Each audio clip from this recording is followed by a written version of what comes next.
रामायणाची सुरुवात होते त्रेतायुगात, म्हणजे आजपासून साधारण 9 ते 10 हजार वर्षांपूर्वीची ही गोष्ट आहे. गंगा नदीच्या उत्तरेला शरयू नदीच्या किनारी कौशल नावाचं एक मोठं राज्य होतं. अयोध्या ही या राज्याची राजधानी होती. तिथे दशरथ नावाचा राजा राज्य करत होता. या नगराच्या चारही बाजूला अभेद्य तटबंदी होती. हजारो सैनिक दिवस रात्र या नगरीचे रक्षण करत होते. ज्या नगरीला युद्धात जिंकता येणार नाही अशी अयोध्या, म्हणून या नगरीचं नाव अयोध्या पडलं होतं. अयोध्येत मोठमोठे बाजार होते. निरनिराळ्या प्रकारची शस्त्र, यंत्र, धनधान्य, भाजीपाला, फळफळावळ सगळ्या वस्तू मुबलक प्रमाणात उपलब्ध होत्या.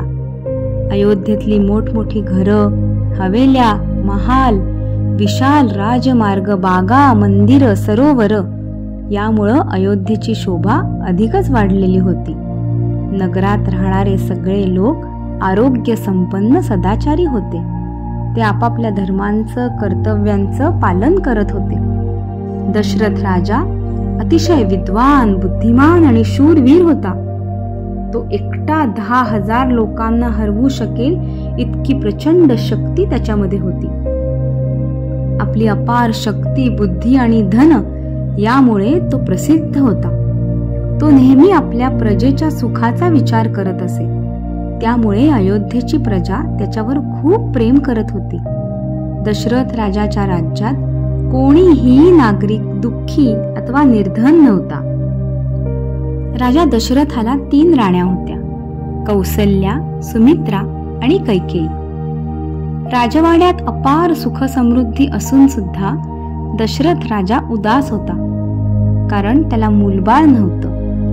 राजाला नेहमी ही गोष्ट सलत असे की आपल्यानंतर कोण बरं आपल्या नगरीचा राज्यकारभार पाहिल. या चिंतेमुळे दशरथ राजा सुखाने झोपूही शकत नव्हता.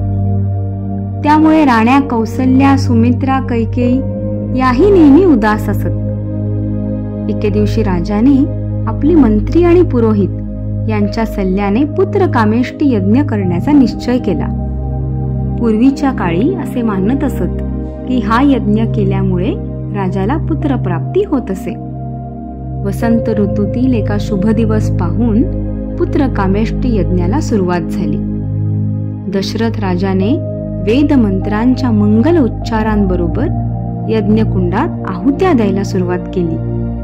जेव्हा त्याने यज्ञात शेवटची आहुती दिली तेव्हा काय आश्चर्य झालं. यज्ञाच्या ज्वाळातून साक्षात अग्निदेव प्रकट झाले. अग्निदेवाने ऋषींच्या हातामध्ये खिरीने भरलेलं सोन्याचं भांड दिलं आणि ते म्हणाले, हा यज्ञ देवतेने दिलेला प्रसाद आहे. ही खीर खाल्ल्याने तुझ्या 3 राण्यांना पुत्रप्राप्ती होईल. राजाने खिरीचं भांड कौसल्याला दिलं आणि सांगितलं, तुम्ही तिघींनी हा प्रसाद खाऊन घ्या. कौसल्याने खीर खाल्ली, बाकीची सुमित्रेला दिली. सुमित्रेने अर्धी खाऊन कैकेयीला दिली.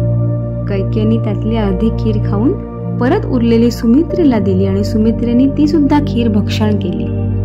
अशा रीतीने पुत्र कामेष्टी यज्ञ संपन्न झाला. यज्ञासाठी आलेल्या राजा महाराजांना, ऋषी मुनींना आणि आचार्यांना निरोप देऊन दशरथ राजा पुन्हा त्याच्या कामात व्यस्त झाला. 6 ऋतू उलटले आणि चैत्र मासातील शुक्ल पक्ष नवमीला कौसल्याने श्रीरामाला जन्म दिला. आज सुद्धा आपण या दिवशी रामनवमी म्हणून साजरी करतो की नाही. सुमित्रेने 2 वेळा प्रसादाची खीर खाल्ली होती, म्हणून तिला लक्ष्मण आणि शत्रुघ्न अशी 2 मुलं झाली आणि कैकेयीलाही एक मुलगा झाला. त्याचं नाव भरत ठेवलं गेलं. दशरथ राजाने 3 पुत्र जन्मांचा उत्सव धूमधडाक्यात साजरा केला. अवघ्या अयोध्या नगरीत प्रचंड आनंदाचं वातावरण पसरलं होतं. दशरथ राजाच्या राजवाड्यात 4 राजपुत्र जन्मले.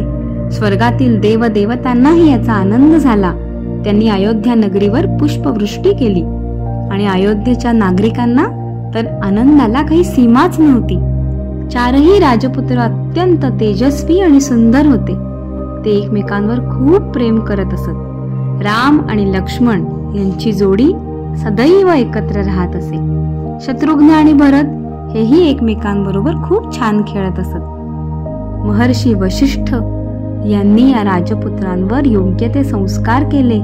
त्यांना सगळ्या वेदांचं शस्त्रांचं शिक्षण दिलं. चारही राजपुत्र हळूहळू मोठे होत विद्वान आणि शूरवीर बनले. चारही पुत्र शास्त्र, पुराण, राजनीती, धनुर्विद्या सर्व प्रकारच्या विद्यांमध्ये पारंगत झाले. या राजपुत्रांमध्ये राम सर्वोत्तम होता. तो अतिशय तेजस्वी होता.